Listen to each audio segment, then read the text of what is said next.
Seigneur, nous te disons encore merci parce que tu nous as fait grâce. Toi qui as dit qu'à chaque jour suffit sa peine. Oui, c'est vrai, tu as renouvelé encore de nouvelles choses au milieu de nous. Car nous en sommes témoins, Seigneur. Parce que ce que nous avons vécu hier et aujourd'hui, ce n'est pas la même chose. Voilà pourquoi nous te bénissons pour cette grâce, de ce que tu as accordé, le souffle de vie, la bonne santé, la paix, la joie, la sérénité au milieu de nous. Et l'occasion que tu nous as accordée de se rassembler encore tout autour de ton trône. Nous te sommes infiniment reconnaissants de cela.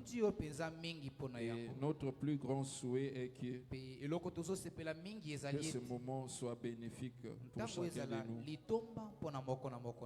Bénis encore chacun de nous au travers de ta parole, pour que personne ne sorte en ce lieu mais réduit. Cette parole qui opère des miracles accomplisse encore au milieu de nous, Seigneur, ce qu'il faut pour nous: la guérison, la bonne santé. Augmente encore la foi et donne encore tout ce que nous avons besoin ce soir. Parce que dans ta parole, rien ne manque, Seigneur. Et ta parole est la solution en toutes choses. Nous voulons que cette parole vienne résoudre chaque problème au milieu de nous. Cette parole console encore chacun de nous. Cette parole vivifie encore l'âme de tout et chacun, pour que nous nous sortons de ce lieu comblé. Au nom de notre Seigneur Jésus-Christ, nous nous recommandons ce moment entre tes saintes mains. Du début jusqu'à la fin, nous voulons que tu sois le maître pour contrôler toute chair qui est en ce lieu et de nous permettre de se soumettre à ta volonté. Au nom de notre Seigneur Jésus-Christ, nous avons ainsi prié. Amen. Amen. On acclame très fort notre Dieu. Acclame, acclame, acclame. Manifeste ta joie, manifeste ta présence en ce lieu. Alors nous acclamons très fort notre Dieu. Alléluia. Amen. Alléluia. Amen. Que Dieu te bénisse, toi qui es là ce soir. Alors salue ton frère, salue ta soeur.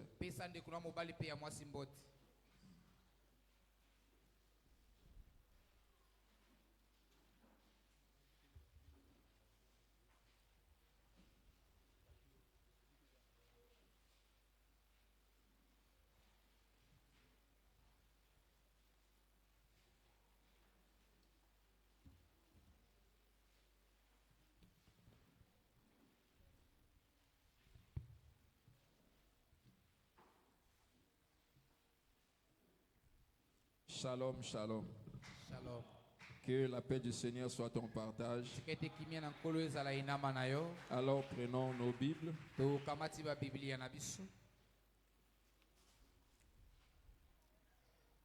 Nous sommes toujours dans le livre de Tite, qui est notre texte de base. En lisant seulement le verset 11 et le verset 12. Lisons la parole de Dieu. Car la grâce de Dieu, source de salut pour tous les hommes, a été manifestée. Elle nous enseigne à renoncer à l'impiété et aux convoitises mondaines. Adam. Maintenant, il a utilisé plusieurs méthodes pour nous emmener au salut. Or, les méthodes que le Seigneur a utilisées, c'était pendant la loi. Amen. Amen. Parce que nous l'avons dit aussi que c'est la loi qui a engendré la grâce.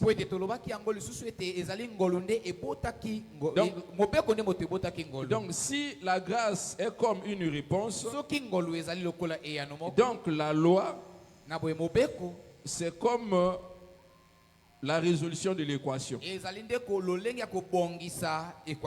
Amen. Amen. Parce que pour avoir la réponse, il faut d'abord résoudre l'équation. Et la manière de résoudre, c'est ça la marche de la loi. Amen. Amen. Voilà pourquoi quand le Seigneur enseignait en ce qui lui concernait,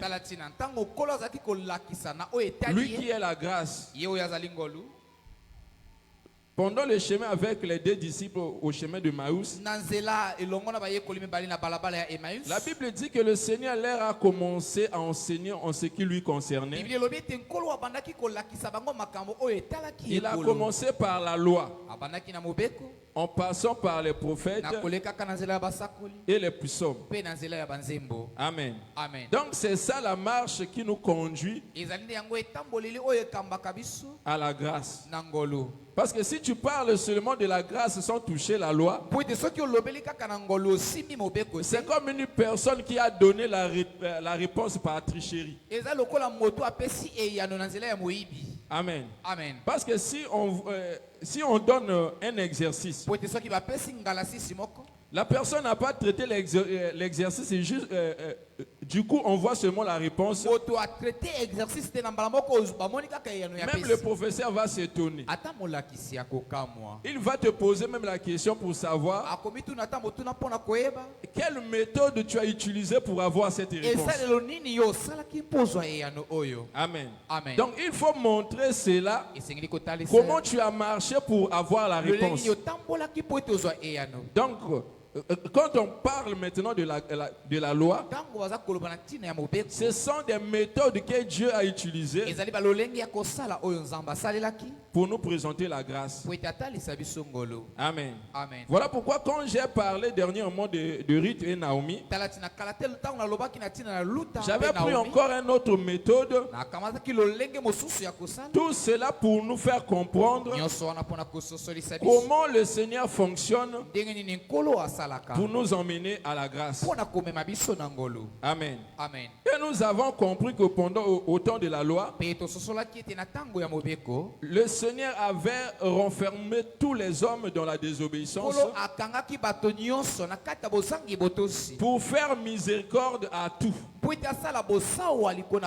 C'est ce que le bien-aimé nous explique dans le livre de Romains chapitre 11. Il dit que Dieu a renfermé tous les hommes dans la désobéissance pour faire miséricorde à tous. Donc, Israël qui avait la loi de Dieu, et nous les nations qui étaient exclues de la loi, le Seigneur a fait en sorte que ce soit Israël et les nations soient renfermés dans la désobéissance pour sauver maintenant tous. Que ce soit Israël, que ce soit nous les nations. Amen. Amen. Et quand le Seigneur a fait cela, c'était pour créer en lui un homme nouveau. C'est ce que nous avons vu dans le livre d'Éphésiens chapitre 2. Donc le bien-aimé Paul nous explique dans le livre d'Éphésiens que Dieu a cloué le mur qui était l'inimitié entre les Juifs et les nations pour former maintenant un seul homme. Amen. Amen. Donc pour former un seul homme, le Seigneur crée maintenant en lui un homme nouveau. Parce que le premier homme qui était Adam, quand Adam a chuté, ça veut dire qu'Adam avait perdu la vue. Mais il a fallu que le Seigneur vienne pour créer encore un homme nouveau. Or, quand le Seigneur entre dans le domaine de la création, là, il prend maintenant l'aspect du potier. Amen. Amen. Parce que l'homme a été créé par l'argile. Amen. Amen. Donc Dieu a tiré l'homme de la poussière. Il a pris cette poussière. Il a transformé la poussière en argile pour créer maintenant l'homme. Et si nous allons maintenant dans le livre de Jérémie, le Seigneur appelle Jérémie. Il dit à Jérémie de descendre dans la maison du potier. Quand Jérémie est descendu dans la maison du potier, Jérémie regarde comment le potier était en train de fabriquer un vase. Jérémie nous explique que quand le potier travaillait l'argile pour former le vase, le potier a formé le vase et le vase en question n'a pas été réussi. Amen. Amen. Quand le potier a vu que cette vase n'était pas réussi, il détruit ce premier vase pour recréer maintenant un nouveau vase. Amen. Amen. Maintenant, quand le Seigneur explique à Jérémie, il parle à Jérémie que cette argile, c'était la maison d'Israël. Il dit que l'argile, c'est la maison d'Israël entre ses mains. Donc ça veut dire que Dieu était le potier pour former Israël. Amen. Amen. Donc quand Dieu devient un Amen. Amen. Donc pour que Adam devienne une âme vivante, il faut que le Seigneur souffle dans ses narines. Mais Dieu a d'abord créé. Or quand Dieu créait Adam, le Seigneur répète la même chose avec Israël. Parce que Israël était la répétition d'Adam. Voilà pourquoi vous allez remarquer, à chaque fois qu'Israël désobéissait, quand le Seigneur leur chassait du territoire, cela répétait aussi le mouvement d'Adam dans le jardin. Ça veut dire que Dieu a pris Adam et le plaça dans le jardin.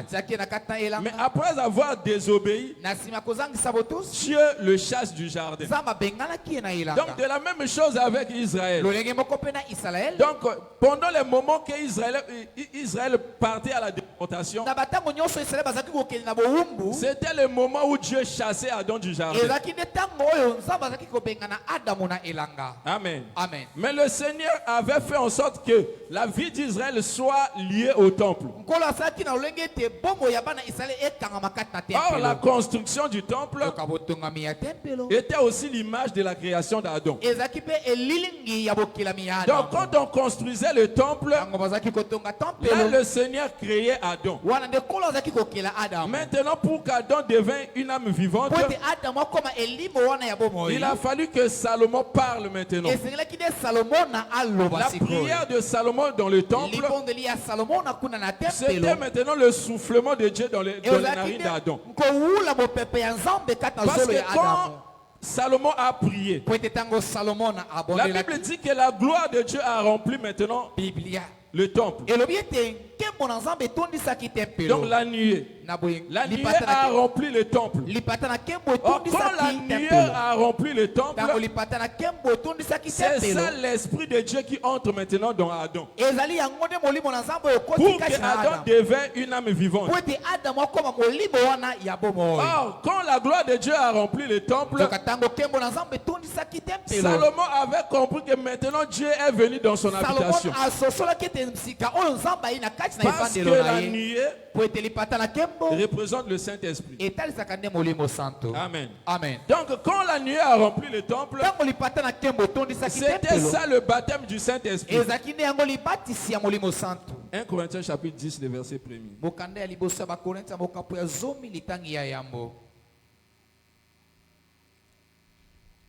1 Corinthiens 10, le verset 1er. Verset 1er. Les au nom du Seigneur Jésus-Christ. Amen. Frères, Bandeko. je ne veux pas que vous ignorez que nos pères ont tous été sous la nuée, qu'ils ont tous passé au travers de la mer, qu'ils ont tous été baptisés en Moïse, dans la nuée et dans la mer. Amen. Donc le bien-aimé Paul nous explique la traversée des enfants d'Israël à la mer. Il représente ça du baptême. Il dit que frère, je ne veux pas que vous ignorez que vos pères ont tous étaient sous la nuée. Qu'ils ont tous passé au travers la mer.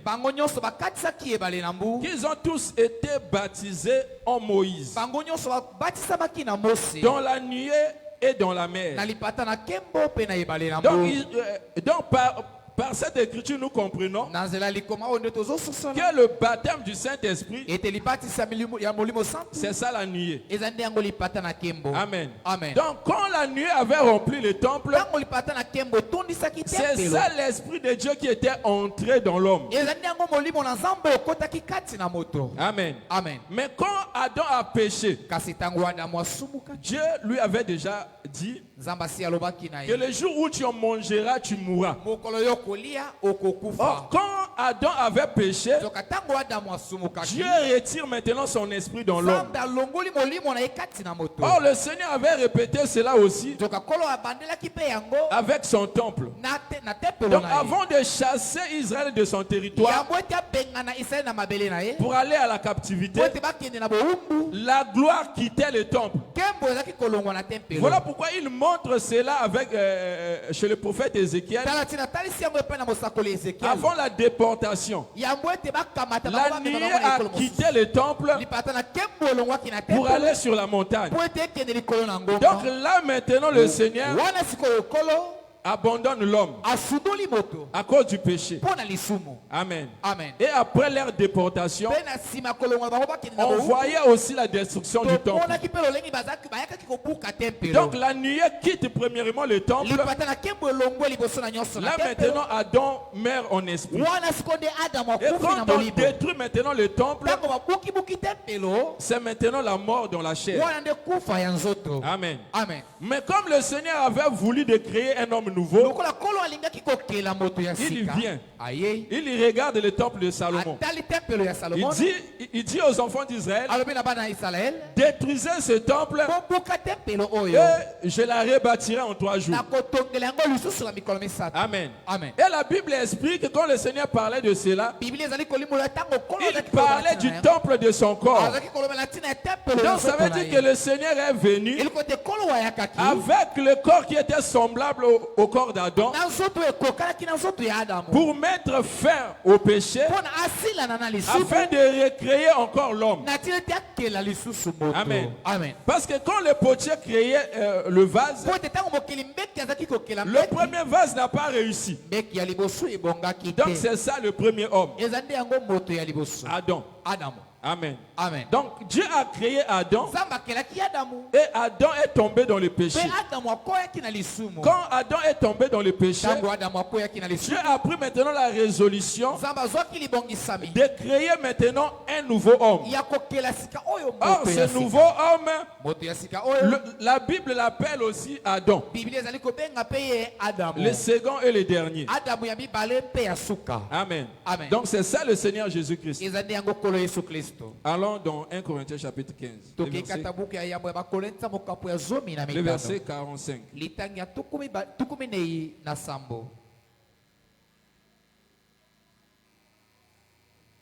1 Corinthiens 15, verset 45. La Bible dit, c'est pourquoi il est écrit, le premier homme Adam devint une âme vivante. Amen. Donc ici, Paul est en train d'expliquer maintenant les deux Adams. Il dit c'est pourquoi il est écrit le premier homme, Adam, devint une âme vivante. Donc Adam a komaki elimo ezana bomoy. Amen. Amen. Amen. Donc Adam n'était pas un esprit vivant, mais il était une âme vivante. Parce que c'est Dieu qui avait soufflé dans ses narines. Mais quand le Seigneur Jésus-Christ vient, comme le second Adam, regarde maintenant ce que la Bible dit. On continue. Le dernier Adam est devenu un esprit vivifiant. Il dit le dernier Adam est devenu un esprit vivifiant. Donc ça veut dire un esprit qui communique la vie. Amen. Amen. Est-ce que tu comprends? Un esprit qui communique la vie. Parce que le premier Adam qui était devenu une âme vivante, après avoir transgressé, il fut mort. Amen. Amen. Adam fut mort. Maintenant le second Adam vient maintenant pour vivifier. Pour vivifier le premier Adam qui était mort. Amen. Mais il le fait comment? En recréant un homme nouveau en lui. Amen. En recréant un homme nouveau en lui. Parce que si Dieu ne crée pas un homme nouveau, ça veut dire que son esprit dans un ancien homme là n'aura plus de sens. Donc il faut qu'il détruise d'abord le premier homme pour créer le second. Or, quand il crée le second là, il crée le second maintenant en lui-même. Donc quand le Seigneur fait l'œuvre de la croix, il vient maintenant rassembler Israël et les nations pour devenir maintenant un seul homme en lui. Pour que le salut des nations et le salut des Juifs ne soit qu'en lui. Donc il ne peut pas chercher une autre personne. Mais si le Juif a besoin d'être sauvé, il doit venir en lui. Et si les païens aussi ont besoin du salut, ils doivent venir aussi en lui. Et le bien-aimé Pierre nous dit, il n'y a de salut en aucun autre nom. Amen. Il n'y a de salut en aucun autre nom. Et il n'y a pas un autre nom qui nous a été donné sous le soleil afin que l'homme soit sauvé, si ce n'est le nom de Jésus. Donc là nous retournons encore de ce que nous avons dit dernièrement, que la loi n'a pas pu sauver l'homme. Dieu vient maintenant par la grâce pour sauver ceux qui étaient dans la loi et ceux qui étaient en dehors de la loi. Donc nous tous nous avons trouvé maintenant la même faveur. Voilà pourquoi Paul dit il avait renfermé tous les hommes dans la désobéissance pour faire miséricorde à tous. Amen. Et quand le Seigneur est venu en Israël pour nous montrer ce qu'il devait faire, il entre dans le temple. Or, quand le Seigneur entre dans le temple, il voulait nous montrer que c'est lui la nuée. Amen. Donc quand le Seigneur est entré dans le temple, c'était lui la nuée. Mais quand il est sorti, c'est ça la nuée qui quitte maintenant le temple. Et quand il a quitté le temple avec les disciples, les disciples lui ont fait remarquer maintenant le temple. Ils ont dit ceci: Seigneur, regarde la manière où ce temple est construit, avec des pierres magnifiques, comme comme les disciples ne voyaient pas l'intérieur, ils voyaient seulement le dehors. Le Seigneur qui est sorti du temple, c'est ça la nuée qui a quitté le temple. C'est ça la grâce qui a quitté Israël. Il leur dit maintenant, voyez-vous tout cela? Il ne restera pas pierre sur pierre. Donc là, le Seigneur leur montre déjà que le temple que vous voyez là, c'est Adam son vie. Amen. Donc c'est Adam qui était déjà mort en esprit. Mais vous allez voir aussi ce temple être détruit physiquement. Mais après la destruction, il doit créer maintenant un homme nouveau. Voilà pourquoi il représente cela maintenant par son corps. Il dit détruisez ce temple et je le rebâtirai en 3 jours. Or, quand le Seigneur est mort et ressuscité, c'était maintenant pour construire un nouveau temple. Et le nouveau temple que le Seigneur est en train de construire maintenant,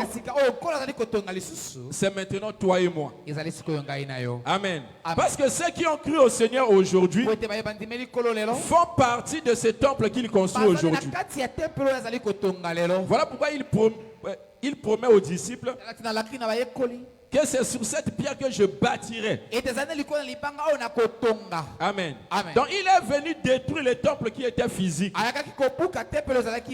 pour bâtir maintenant un nouveau temple. Or le temple que le Seigneur bâtit, ce n'est pas le temple physique que tu vois. Mais il est venu bâtir maintenant les hommes. Amen. Prenons le livre de Hébreux. J'espère que tu es en train de comprendre. Amen. Hébreux chapitre 4, je crois. Ce verset me vient en tête. Hébreux.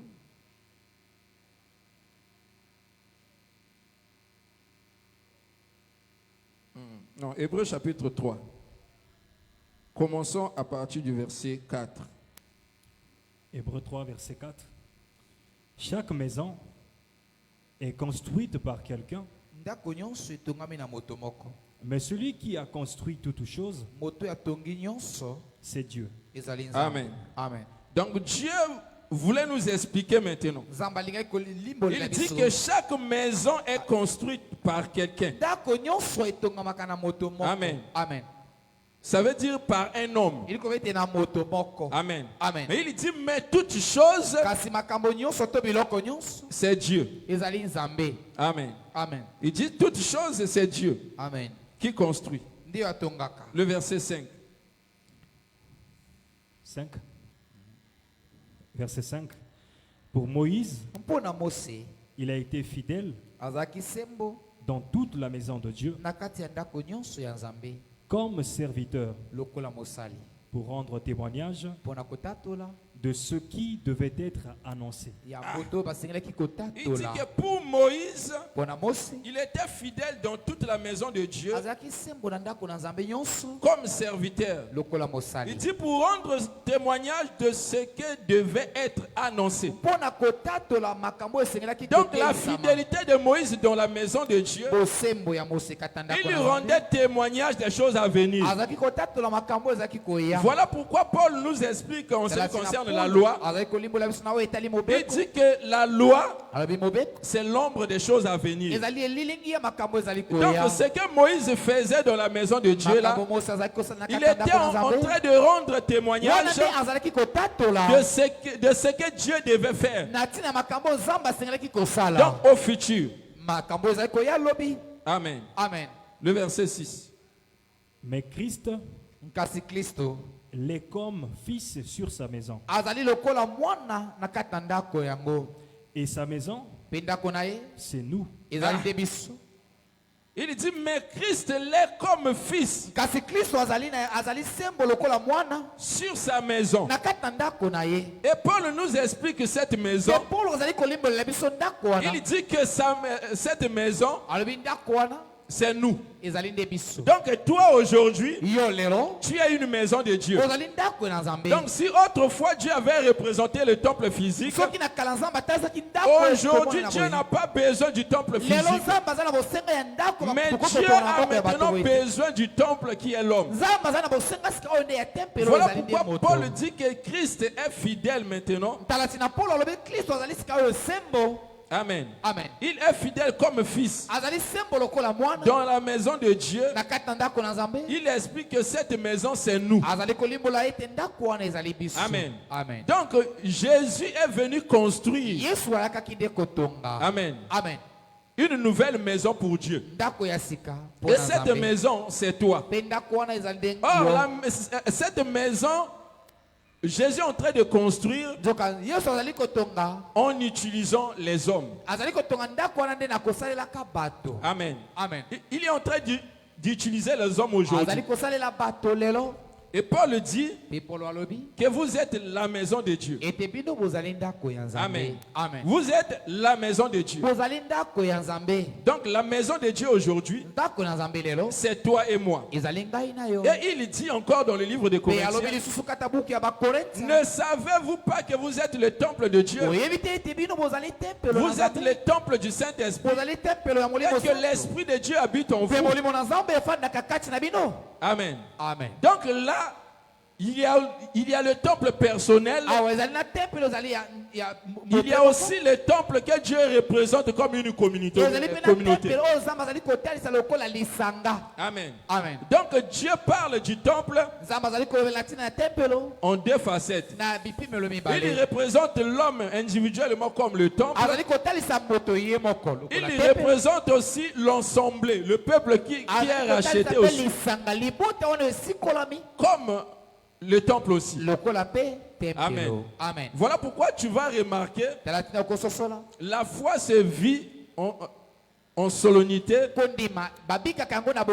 La foi se vit aussi dans la communauté aussi. Amen. Amen. Or, quand nous vivons la foi en communauté, là, le Seigneur est en train de construire une maison qui est son corps et nous sommes comme des membres. Amen. Amen. Et dans un autre langage, toi aussi individuellement, tu es le temple de Dieu. Voilà pourquoi Dieu te donne son esprit. Amen. Amen. Est-ce que tu comprends? Donc, Dieu parle du temple d'une manière collective. Dieu parle du temple aussi d'une manière individuelle. Amen. Amen. Et quand il dit qu'il est venu maintenant construire ce nouveau temple, il parle de l'homme toujours. Amen. Amen. Mais quand il a accompli cela à la croix, lui-même nous a montré l'exemple. Quand il est monté à la croix, c'était pour anéantir le péché. Amen. Amen. C'était pour anéantir le péché. Mais il nous écrit aussi, quand Paul nous dit que la grâce nous enseigne à renoncer. Ça veut dire que dans le nouveau homme que Dieu est en train de construire, on ne doit pas encore trouver le péché. Amen. Amen. Donc si tu es devenu une nouvelle créature, on ne doit pas trouver encore le péché en toi. Parce que lui-même a fait d'abord... Lui-même est venu d'abord pour effacer le péché qu'il condamnait, pour te donner aussi la force de vaincre maintenant le reste qui est en toi. Parce que le premier péché que l'homme ne pouvait plus s'en sortir, c'était l'incrédulité. Parce que l'incrédulité, c'est ça l'obstacle à l'homme de recevoir l'évangile. Parce que si on enlève seulement l'incrédulité, quand l'homme va écouter l'évangile, il va croire. Et après avoir cru, la foi maintenant te donne la force. Amen. De s'en débarrasser du péché. Parce que aussi longtemps que tu n'as pas cette force de s'en débarrasser du péché, ça veut dire qu'en toi il n'y a pas encore la foi. Parce que la foi c'est toute une force. Quand Dieu donne la foi à une personne, c'est pour que la personne soit maintenant capable de combattre le péché qui est en lui. Amen. Voilà pourquoi il nous recommande dans le livre de Colossiens chapitre 3. Colossiens chapitre 3.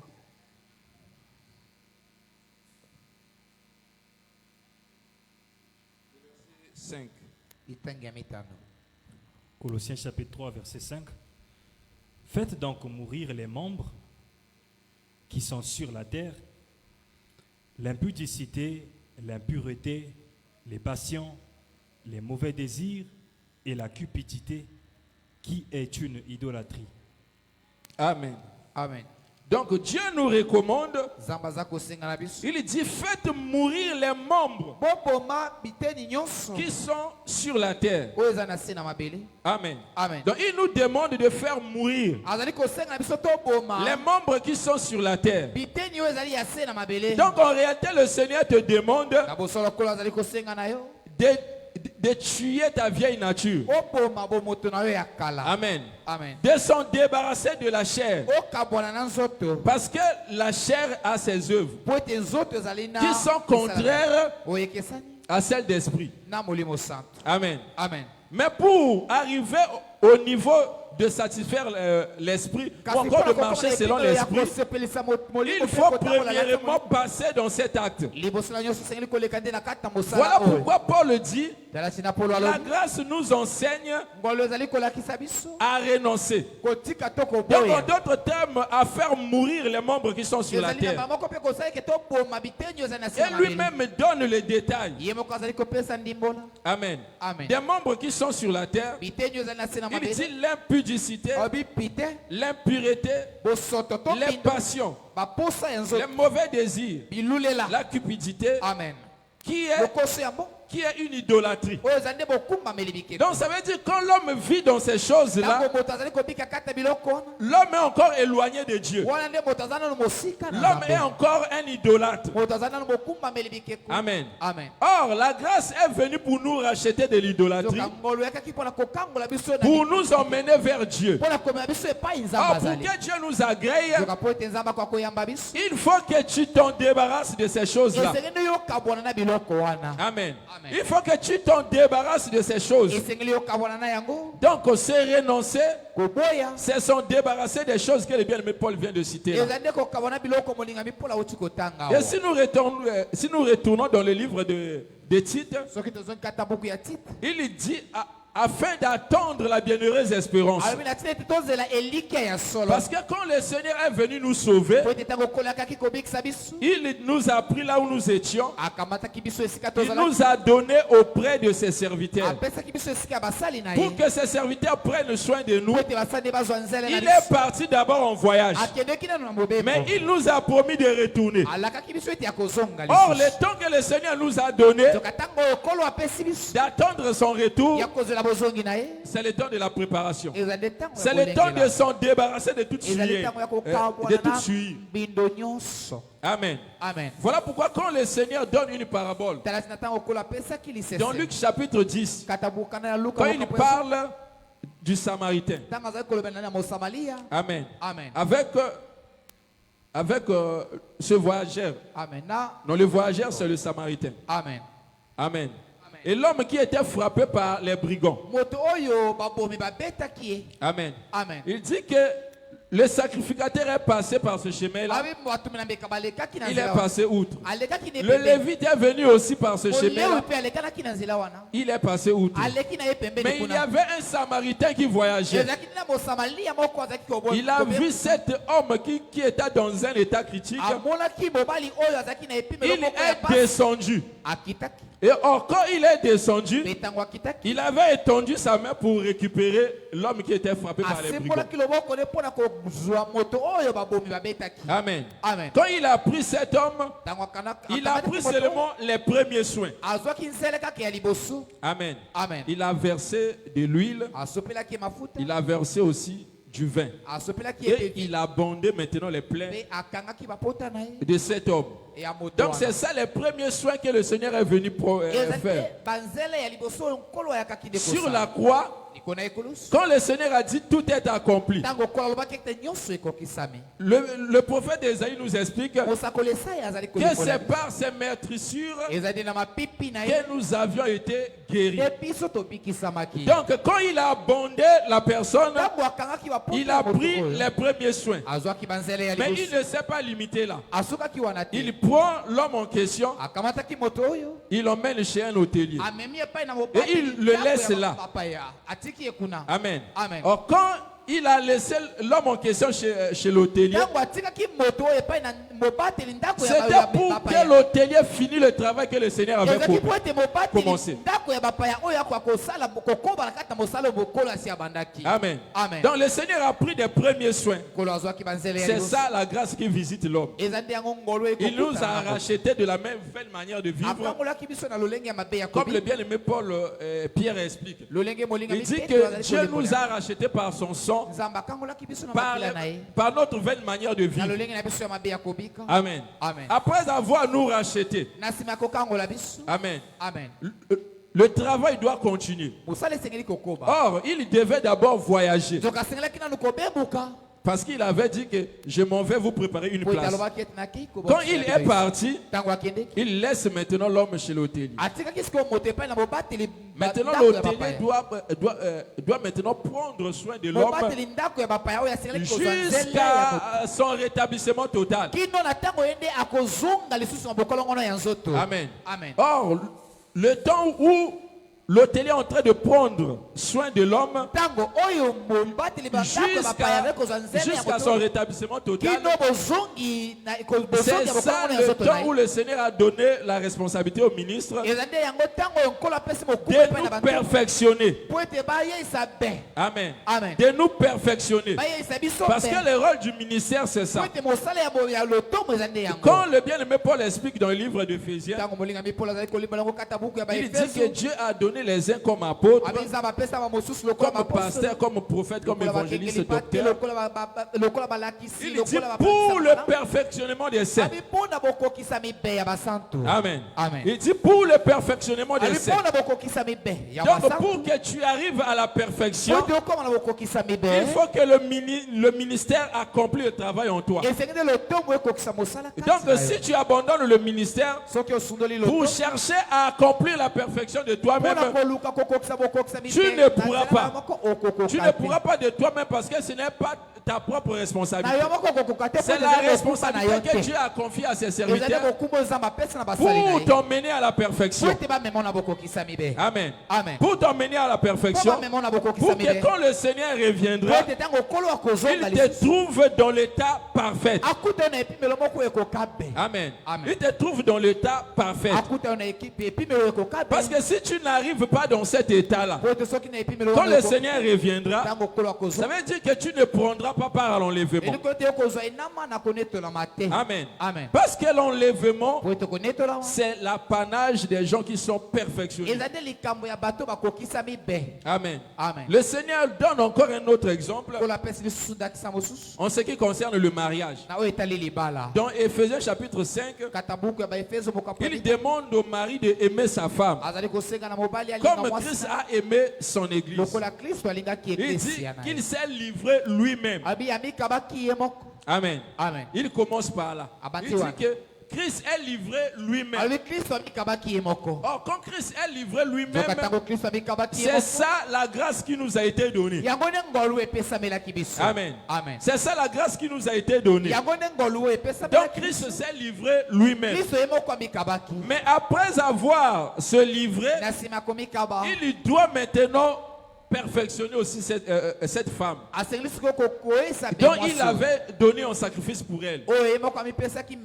Il dit pour perfectionner maintenant cette femme en lavant par l'eau de la parole pour que cette femme soit ni rien de semblable. Amen. Parce que là, le Seigneur donne la responsabilité au ministre de Dieu. Mais en réalité, c'est lui-même Dieu qui fait ce travail-là. Amen. C'est lui-même Dieu qui fait ce travail, mais au travers ses serviteurs. Voilà pourquoi un serviteur que Dieu a appelé, quand il travaille, il ne travaillera pas selon sa vision. Tel que nous voyons aujourd'hui, surtout dans les églises de réveil.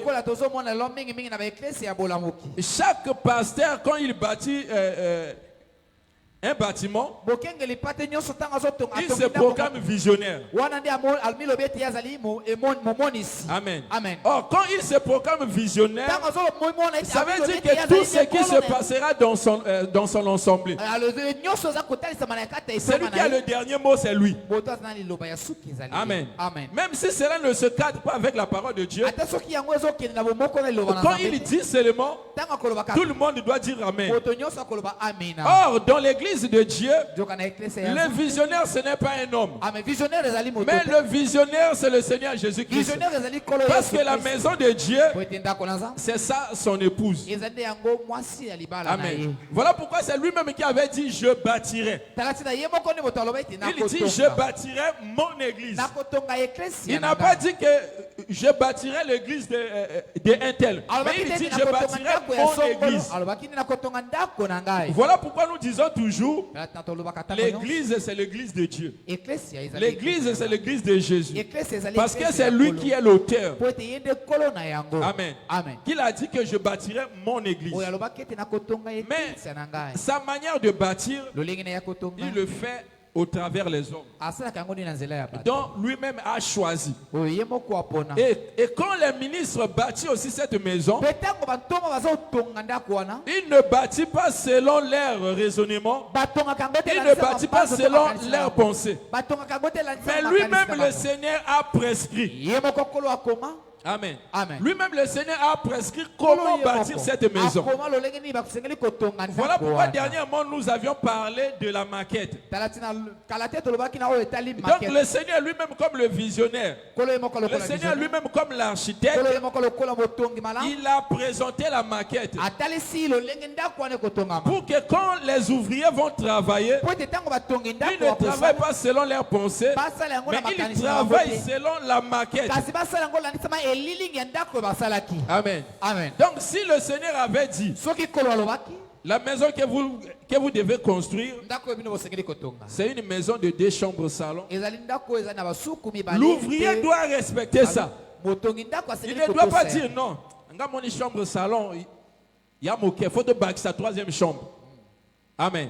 Là maintenant, il est en train de s'opposer à Dieu. Or, ce que le Seigneur a représenté à la maquette, c'est ce que les ministres doivent faire aussi. Voilà pourquoi il leur dit, quand il envoie les disciples, Amen. Il dit, allez partout dans le monde, prêchez la bonne nouvelle, faites de toutes les nations des disciples. Amen. En leur enseignant tout ce que je vous ai inscrit. Amen. Pas ce qui viendrait de votre tête, mais ce que moi je vous ai inscrit. Donc quand les apôtres sont partis, tout ce que les apôtres disaient là, cela ne viendra pas de leur tête, mais cela viendra de la personne qui avait donné les instructions. Voilà pourquoi même quand Paul dit, je ne permets pas à la femme d'enseigner, cela ne vient pas de Paul. Amen. Or il ne fait que, il ne recommande, il enseigne que ce que le Seigneur lui-même avait prescrit. Donc quand d'autres ministres s'opposent aujourd'hui pour dire non, ça c'est Paul qui avait dit. Voilà pourquoi il a dit, c'est moi Paul, je ne permets pas. Or, quand l'apôtre Paul lui-même explique les choses, il dit que si quelqu'un croit être prophète ou inspiré de Dieu, qu'il croit que ce que je vous annonce là, c'est un commandement du Seigneur. Il ne dit pas que c'est mon avis, mais il dit plutôt que c'est un commandement du Seigneur. Donc, ce que Paul avait dit que la femme ne peut pas prêcher, c'est ce que le Seigneur lui-même avait recommandé. Parce que lui, comme un bon ouvrier, il a pris la maquette. Il regarde dans la maquette. Il vérifie dans l'ancienne alliance. En commençant par le livre de Genèse jusqu'au livre de Zacharie, même jusqu'au livre de Jean. Parce que l'ancienne alliance a pris fin dans le livre de Jean. Et la nouvelle alliance commence maintenant dans le livre. Dans la nouvelle alliance, pour dire que je ne permets pas à la femme d'enseigner. Lui-même donne ses raisons. Amen. Parce que les pasteurs qui soutiennent aujourd'hui que la femme peut prêcher, ils disent parfois que quand Dieu a répandu le Saint-Esprit, c'était sur toute chair, que ce soit sur les hommes et sur les femmes. Amen. Ça, c'est leur raison. Mais quand le bien-aimé Paul parle de cela, lui-même donne des raisons pourquoi la femme ne doit pas prêcher. Il dit dans le livre de Timothée, il dit que parce que la femme n'a pas été créée en premier. Donc ça veut dire que cette loi date depuis le commencement. Quand Paul a dit que je ne permets pas à la femme de prêcher, il a vu depuis le commencement que quand Dieu avait créé, il avait créé premièrement l'homme et la femme ensuite. Or c'est le supérieur qui conduit l'inférieur. Donc la femme doit être conduite par l'homme. Voilà pourquoi il dit que je ne permets pas à la femme. Et il donne encore une autre raison. Amen. Il dit que c'est parce que la femme qui a été séduite et elle s'est rendue coupable de la transgression. Donc ça veut dire que la personne qui a été séduite, ce n'était pas Adam, mais c'était plutôt la femme. Mais Adam a mangé le fruit à cause de la femme. Amen. Mais la femme avait mangé le fruit à cause du serpent. Mais Adam n'avait pas mangé le fruit à cause du serpent. Mais Adam avait mangé le fruit à cause de la femme. Amen. Parce que la femme, c'est ça la faiblesse. La femme, c'est ça la faiblesse de l'homme. Amen. Donc quand Ève a péché, cela fait en sorte que Adam aussi devienne faible. Voilà pourquoi lui aussi a emboîté seulement le chemin. Amen. Mais la personne qui s'est rendue coupable, c'était la femme. Mais si Dieu avait puni Adam, c'est parce que Dieu n'avait pas donné la loi à Ève. Dieu avait donné la loi à Adam. Voilà pourquoi Dieu a puni Adam à cause de ça. Amen. Donc c'était à cause de ça. Maintenant, nous aujourd'hui qui sommes devenus un nouveau temple, nous devons se laisser pour que le Seigneur puisse finir son œuvre. Parce qu'il est parti, il nous a promis de retourner. Amen. Il a promis de retourner. Donc les gens qui ont trouvé grâce aujourd'hui, nous sommes au temps de la préparation. Amen. En attendant son avènement. Retournons dans notre fameux titre là. Titre chapitre 2.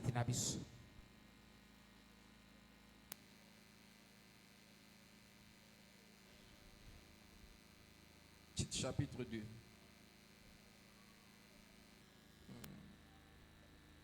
Lisons maintenant le verset 2. Titre 2, verset 2. La Bible dit que les femmes âgées, le verset 12. Le verset 12 plutôt. Titre de verset 12. Elle nous enseigne à renoncer à l'impiété et au convoitisme mondain. Donc Paul est en train d'expliquer la grâce que nous avons trouvée. La grâce qu'il nous avait visitée. Il dit que cette grâce ne nous a pas laissé comme ça, mais cette grâce nous enseigne. Amen. Cette grâce nous enseigne. Donc la grâce nous enseigne à ne pas rester les mêmes. Bien que nous avons été visités par la grâce nous enseigne maintenant à se renoncer. Amen. À se renoncer de l'impiété, au convoitisme mondain et à vivre dans ce siècle présent selon la sagesse, la justice et la piété. Il dit en attendant la bienheureuse espérance. Donc la personne qui a reçu la grâce, amen. La personne qui attend le retour du Seigneur, sa manière de vivre aujourd'hui, c'est de se renoncer à l'impiété et au convoitisme mondain pour vivre dans ce siècle selon la sagesse. Donc en d'autres termes, selon la parole. Parce que la parole, c'est ça la sagesse de Dieu. Donc vivre selon la sagesse, c'est vivre selon la parole. Vivre selon la justice. Il dit que c'est maintenant notre manière d'attendre l'avènement du Seigneur. La bienheureuse espérance. Amen. Voilà pourquoi le bien-aimé Jean nous dit aussi, si quelqu'un a cette espérance, qu'il se sanctifie. Amen. Donc la chose qui montre l'espérance en nous, la personne qui a reçu la grâce, la personne qui a écouté l'évangile et qui attend le retour du Seigneur, cela démontre aux yeux des hommes par ta manière de vivre, par ta manière de se conduire. Quand tu te préserves du mal, on comprend que la personne s'abstient pour attendre son mari. Amen. Pour attendre son mari. Parce que pendant la période du fiançailles, la femme se prépare. Le mari aussi de son côté se prépare. Amen. Or, quand la femme se prépare, pendant ce temps-là, comment elle doit faire? Elle doit se préserver de l'impudicité d'autres maris aussi. Amen. Parce qu'elle avait déjà reçu un autre mari. Mais ce mari-là est parti pour se préparer afin de retourner encore la prendre en mariage. Or, pendant ce temps-là, la femme doit se préparer. Amen. Comment devait être son comportement là-bas au mariage? Or, cette période, c'est la période que le Seigneur nous a laissée entre ses serviteurs. Amen. Il est parti et il reviendra encore nous prendre. Et Paul le dit, la grâce nous enseigne à se renoncer à l'impiété, au convoitisme mondain, en attendant la bienheureuse espérance. Parce que pendant que nous parlons, la voix de l'époux se fait entendre, comme a dit la Sulamite. Amen. Donc il est en train de revenir. Tout ce qui se passe tout autour de nous annonce l'avènement du Seigneur. Amen. Annonce l'avènement du Seigneur. Donc si tu es en train d'attendre son avènement, tu dois quitter la distraction. Parce que le péché, c'est aussi la distraction. Amen. Amen. Tu dois quitter la distraction pour se préparer en conséquence. Quand le mari paraîtra, qu'il te trouve déjà prête. Et quand tu seras déjà prête, il te fera entrer maintenant dans sa maison. Mais si tu n'es pas prête à son avènement, il prendra la personne qui était déjà prête pour l'emmener et tu resteras. Or, quand tu vas rester, ça sera les pleurs et les grincements de dents. Mais pour éviter tout cela, le Seigneur te demande à se renoncer. Amen. De vivre dans ce siècle selon la sagesse. Amen. Que le Seigneur te bénisse richement. On acclame très fort notre Dieu. Acclame le Seigneur très très fort. Acclame très très fort. Acclame très très fort. Amen. Amen. Alors levons-nous. Nous allons rendre grâce à Dieu bien-aimé. Nous allons lui dire encore merci ce soir parce qu'il ne cesse de nous parler. Lui qui a dit à chaque jour suffit sa peine. Ce soir, il t'a donné encore ce qu'il te faut pour le perfectionnement. Voilà pourquoi tu vas lui dire merci. Tu vas lui rendre grâce à cause de cela. La grâce qui t'avait visité et qui t'enseigne maintenant à se renoncer. Alors élève ta voix, parle-lui et dis-lui merci. Alléluia, alléluia, alléluia, alléluia.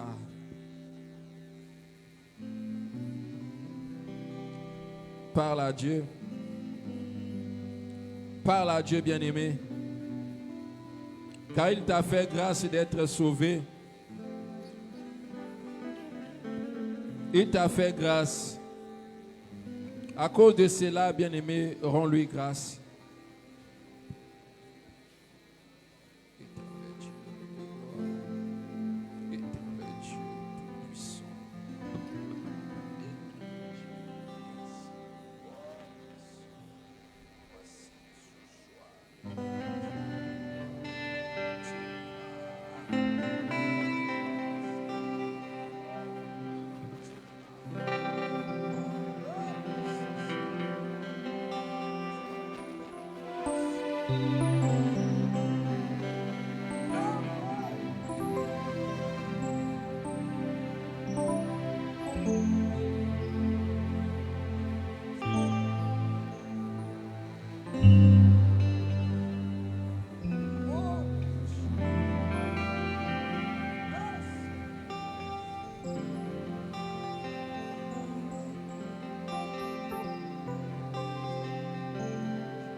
Parle-lui. Parle à Dieu bien-aimé.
Oui.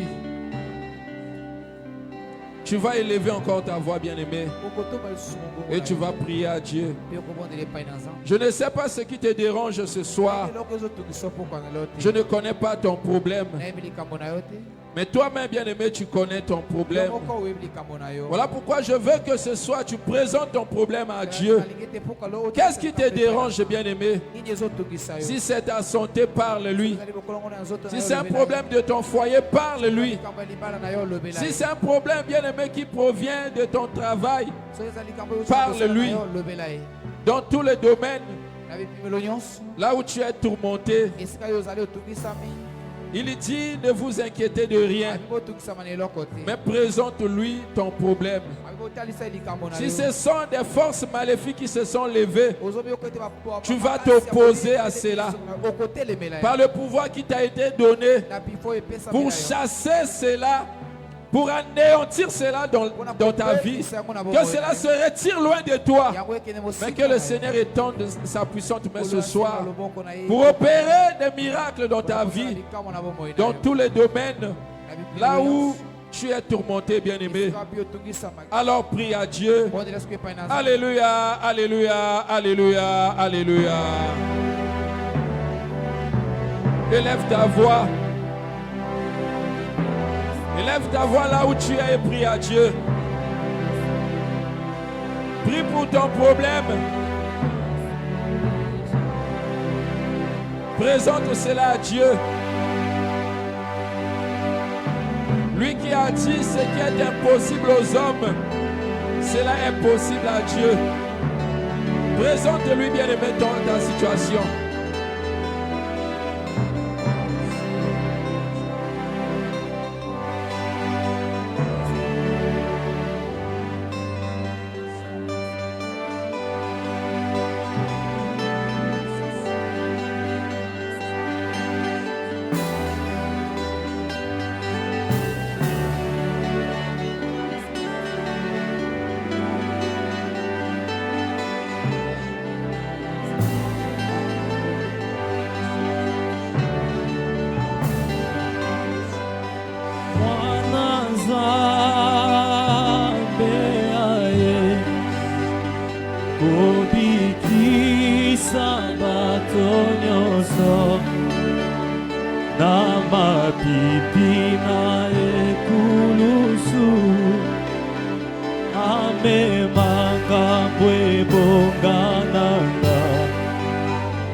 ame makambo ebokananga mwana Nzambe aye kobikisa bato nyonso na mabibi na ekulusu ame makambo ebokananga mwana Nzambe aye kobikisa bato nyonso na mabibi ekulusu ame makambo ebokananga mwana Nzambe aye kobikisa bato nyonso na mabibi na ekulusu ame makambo ebokananga mwana Nzambe aye kobikisa bato nyonso na mapipi na ekulusu ame makambo ebonga mwana Nzambe aye kobikisa bato nyonso kokotela bato nyonso mapipi na ekulusu ame makambo ebongananga Nzambe aye kokakola bato nyonso mapipi na ekulusu ame makambo ebongananga.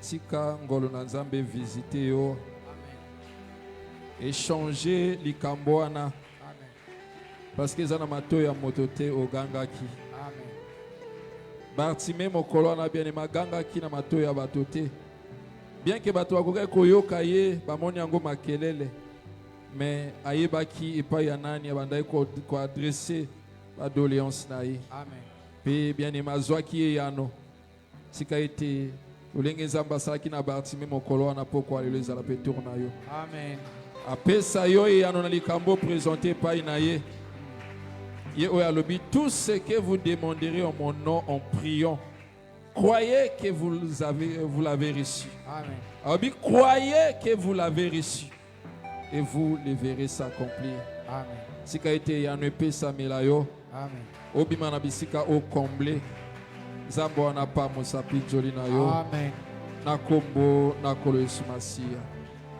pambolama na kombo na kolo Yesu Masiya amen amen amen bete likolo maboko makasi